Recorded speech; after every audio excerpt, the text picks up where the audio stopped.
Welcome back. First episode of Chopping It Up with Malik Jefferson. I'm super excited about this one, guys. We got a special guest that came into town.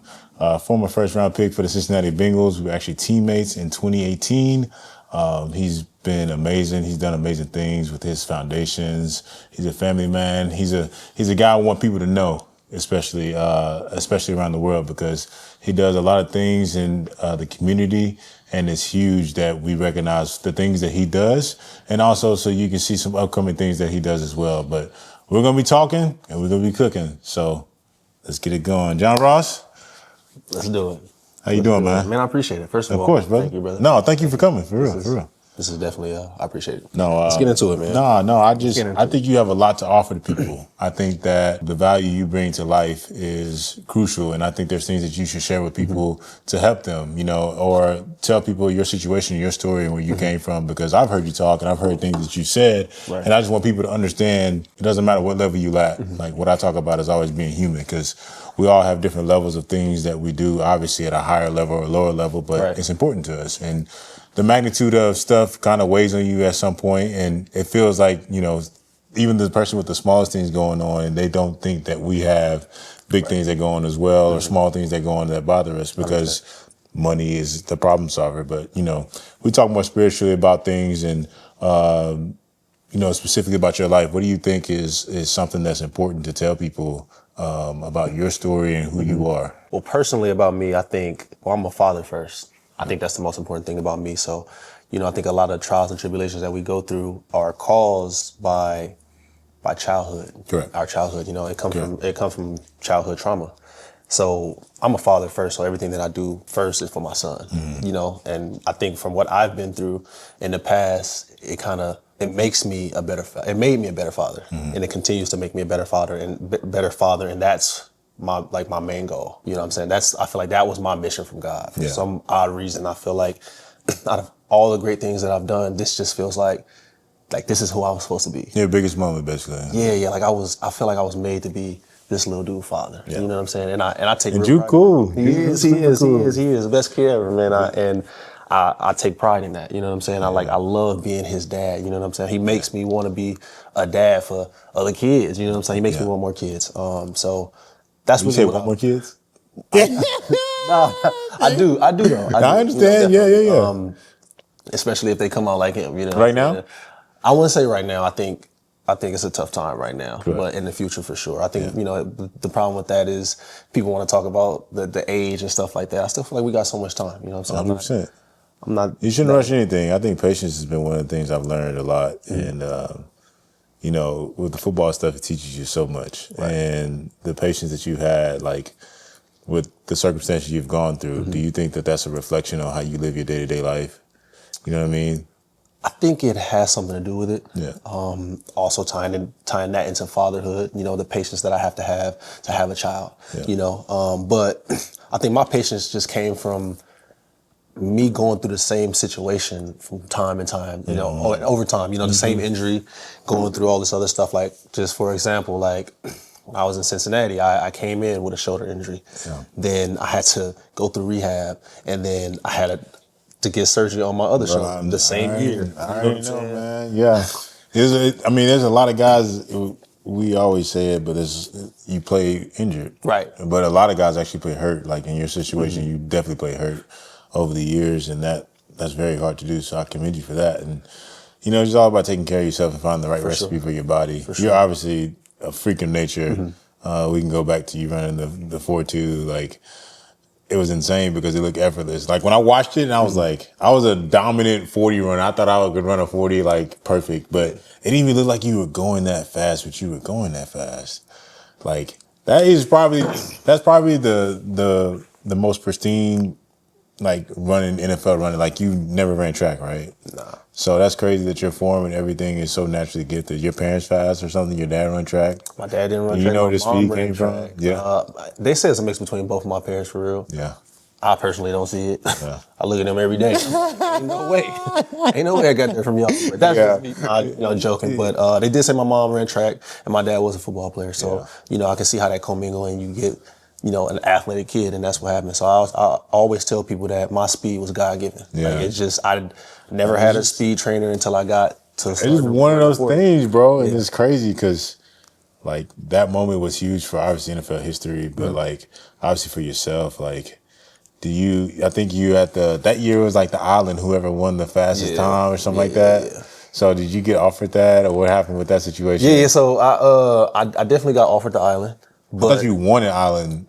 Did they promote it as one? I think so. Yeah, so it was either you get an island or $1 million. Oh, wow. But to me, when I thought about that, I was like, that just sounded impossible. So I thought that's why they threw it out there. So I thought nobody was going to go for it. But the rules changed over the years too, because a lot of players before would run the fastest 40 and then not sign with Adidas. So I think that was a problem. So you had to sign first before you even ran the 40. Oh, so you know what I'm saying? And run the big cleats, and then you break it, and then you get the island, this and that. I was a Nike athlete, so that wasn't even a possibility for me at the time. You know what I'm saying? So that's what happened with that. But it was nothing against Adidas or none of that stuff. Like I just loved the journey. Like at the time, I came from a Nike school, so my coach was a Nike. He was sponsored by Nike, I believe, Chris Peterson. So it was like he spoke to me, and I was at that moment I would trust his word over anyone else. For sure. He was a great coach, and he always gave good advice. So that's kind of the direction I took. That's awesome. Yeah, no, I think you've had a magnificent career at Washington, and it always proves itself. Your first rounder, like you went to Cincinnati.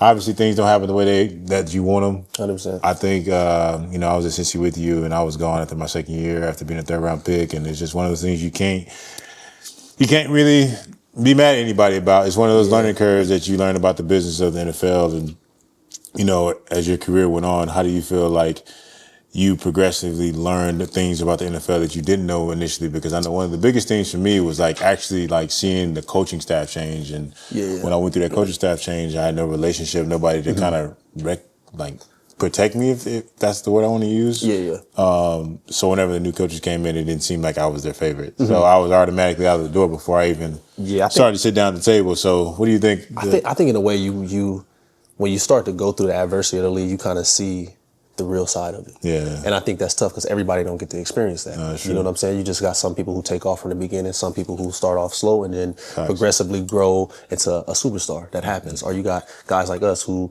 we deal with a lot of injuries. Some guys get cut, some guys get cut, some guys get traded, or some guys just go to a different team, or whatever the case may be. For sure. So with that being said, I seen the difference I seen both sides. Yeah. I was a ninth pick, so when I came in, it was smiles no matter what I did. You know what I'm saying? It was all type of really, really nice treatment that everybody else wasn't getting. So you went top 10?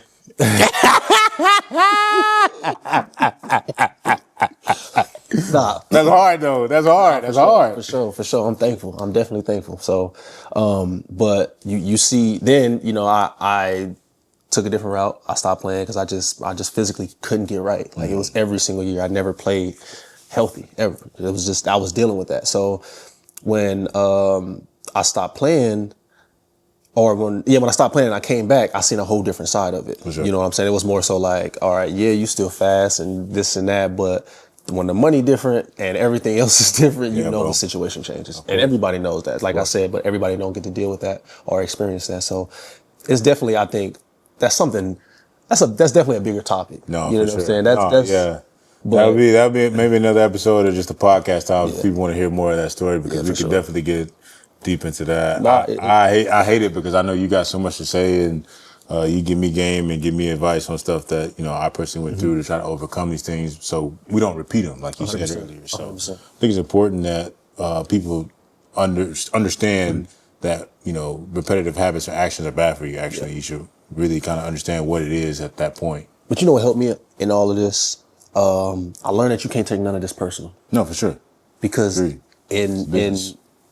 all honesty, it's a business. Yeah, it's a business. So you got to think of how they're looking at it. You got to look at yourself that way too. Yeah. Because you're going to always do what's in your best interest. Yeah.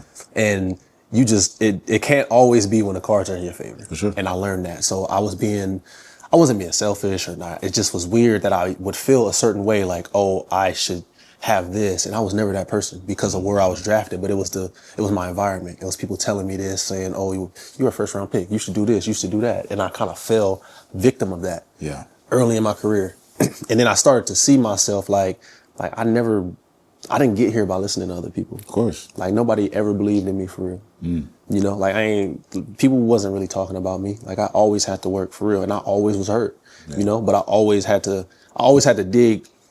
Like, not want to say deeper, because I know a lot of people go with a lot of stuff. I'm not about to sit here and act like I put a tree on my back and I climbed up, you know, a mountain. I'm not going to say that, but I definitely had to go through a lot just to get out of not only the physical pain, but the mental pain of dealing with that. You know what I'm saying? I know you can attest to that. Yeah. You know, like having an injury that, like, I couldn't fathom how I could get hurt in February and they told me I'm not going to be okay till January. I'm like, what do you mean? Like that just never sat right with me. You know what I'm saying? It was so many different things for me. So like I said, when I did my shoulders, it was like, oh, all right. And then my knee was just hurting. Same year, they telling me it's tendonitis. I find out, okay, your quad tendon torn. I found that like 3 years later. You know what I'm saying? So I'm still running fast. That's the craziest part about all of this. Like, no, literally, you're on flash energy for real. Like I'm really not I'm not playing at the best of my potential because I really can't. I can't jump. Like I'm telling people all the time, I couldn't walk upstairs for like 4 years. I couldn't sit in a car like comfortably for 4 years.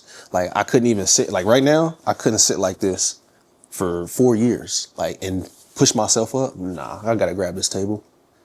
Yeah. I'm like, you know them sounds they make when you about 300? Yeah. Yeah, that's how I was doing every time. But I'm like, come on, bro, I'm too small. Like, it don't make no sense. So that kind of, mentally, that always didn't sit right with me. You feel me? So it always put me in a different space, a different headspace that I couldn't take. Like, I spent more time on the side of the field watching the team practice on every team that I played than I did practicing with the team. You know what I'm saying? Because I was always in therapy. I was always trying to get right. You know, I had one thing go, then it was the next thing. Like, I think God just, and this is just me talking to you as brother to brother, I think God does specific things for a reason. And we never know the answer until we go see him one day. And I definitely believe that what you have gone through has made you a stronger person in so many ways you don't even understand yet. And that's the part where it's like, okay, I'm trying to teach you something. Because that's something I have to learn personally too with the experiences that I'm going through. I don't know what my future holds with football. I don't know what's going to happen tomorrow. I want to play. That's the things I want to do. But yeah, my body tears up every time I get my opportunity. So it's one of those things where you just got to be appreciative of where you at, that you still have the chance to do that. But also, you got to take care of yourself, too. Because that's the important part, that you got a son at home. You want to obviously have more kids. So it's important that you take care of yourself, too, at the end of the day. And not to cut you off, but that's the most important part to me. Of course. It's like I went through all this adversity and I had to deal with all this different stuff. I can't wait for my son to grow up. Yeah. Because he's not going to have to deal with this. Yeah. He's not going to have to go through the same struggles that I had to, you know, deal with. And I'm going to have him level-headed. I'm going to have him ready. That's why I'm saying it's exciting to be a father because I didn't get this. And and I still get to live through him. Well, I'm about to make you, by supporting him. I'm about to make you a supporter of a father because we finna learn how to make some steak and eggs, my good sir.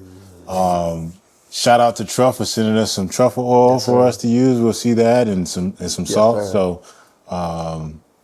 yeah, I'm gonna get you on this skill I'm trying real to quick. get this anyway. Yeah, I know, and it's important because the thing is, I want people to understand that your man is like kind of shunned on in some ways for you to be cooking, but I use cooking as like my artistry. Like, if it was something that, you know, outside of football, like that's something I love to do because I bring so much passion with it. So let's go do it. Let's do it. Yeah. So I got our special package from Truff. So actually what we did something cool for you today. I like this. So I actually put this on the smoker. It's been on the smoker for the last 30 to 45 minutes. You smell it? It smells really good, right? A lot of flavor. So it's not done yet. So what we're gonna do is I'm gonna teach you how to sear it like really quick. So we'll get the so we'll get the temperature to the right spot and we'll make steak and eggs with it. And I'm gonna see how good you are at cracking eggs. Come on, man. Come on. So come on. I don't know how to crack an egg. So we're gonna use the truff salt, what I like to do. Since this is just a first take for you, I'm gonna do it first. But I like to season it on top, just a little salt, because it already has seasoning on there. Okay.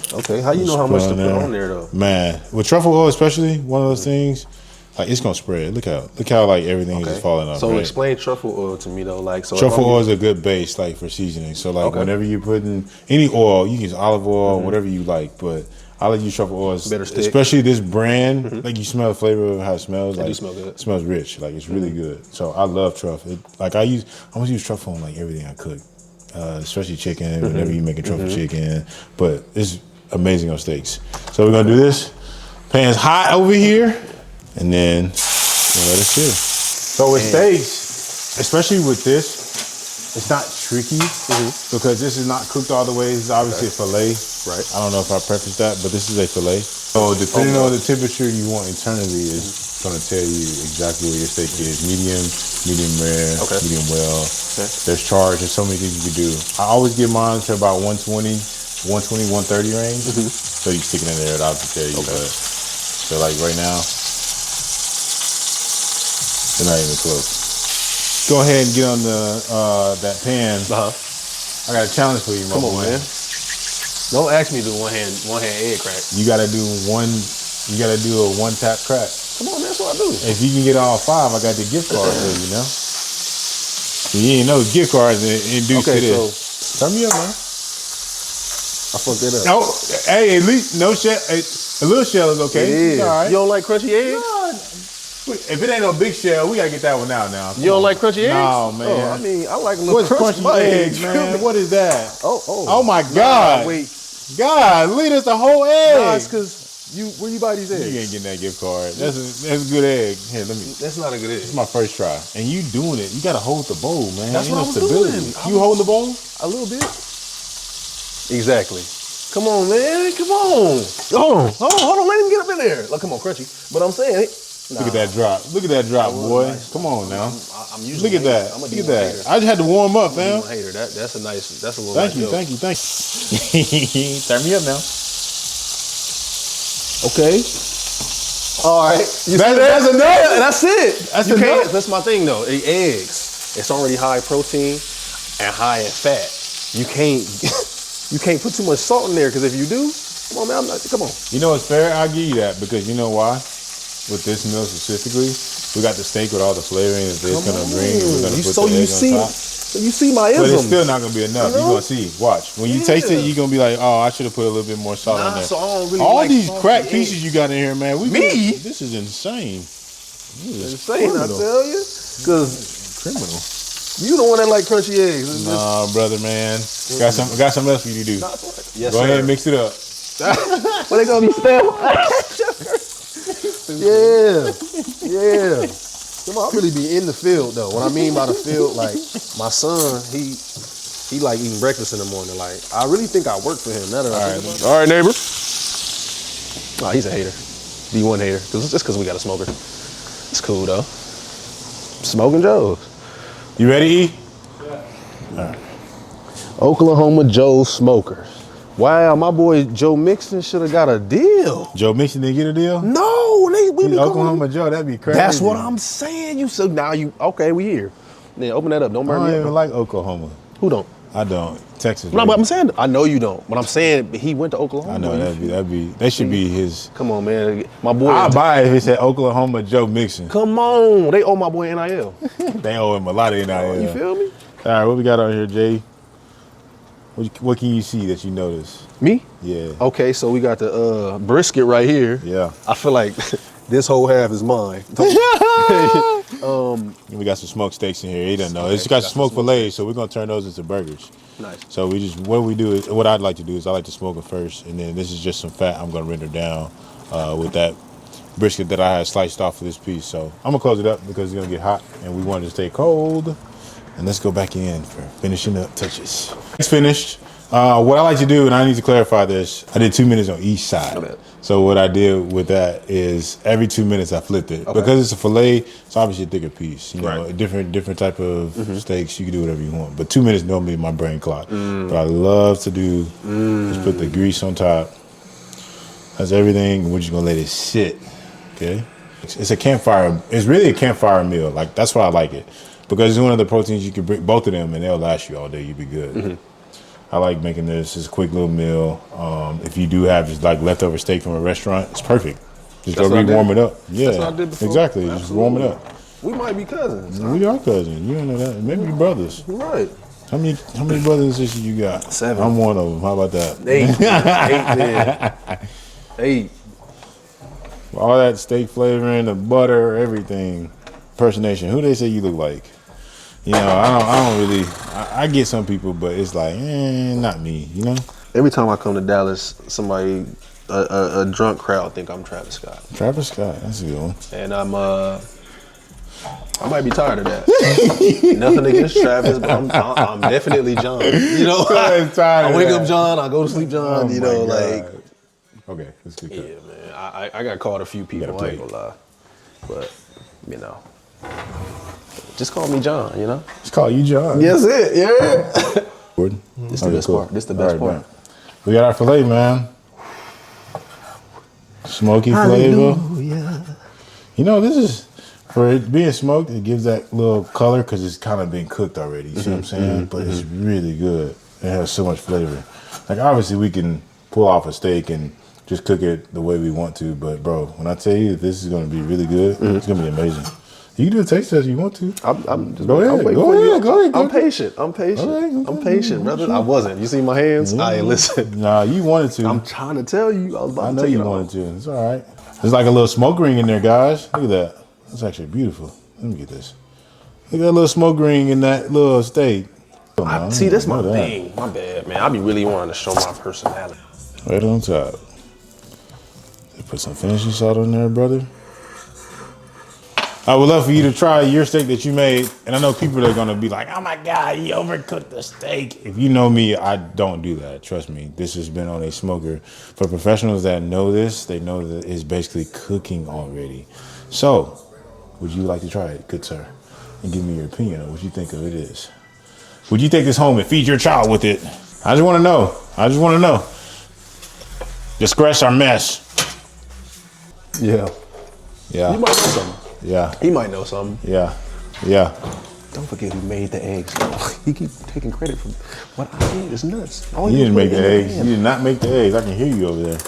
I just want to really try the steak to see how smoky it is with this. Let me know how the eggs taste.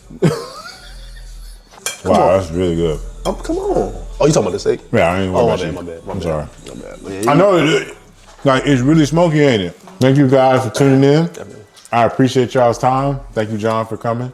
We appreciate you. Good job on the egg challenge. I give you your respect. I was just about to say that. I still had the best drop. But I feel like you're gonna have to close me out right. I want to close you out, fam. Like, not as an athlete or nothing, but definitely as a egg specialist. Close me out. Come on, man. Come on. I made the eggs. Like, Good.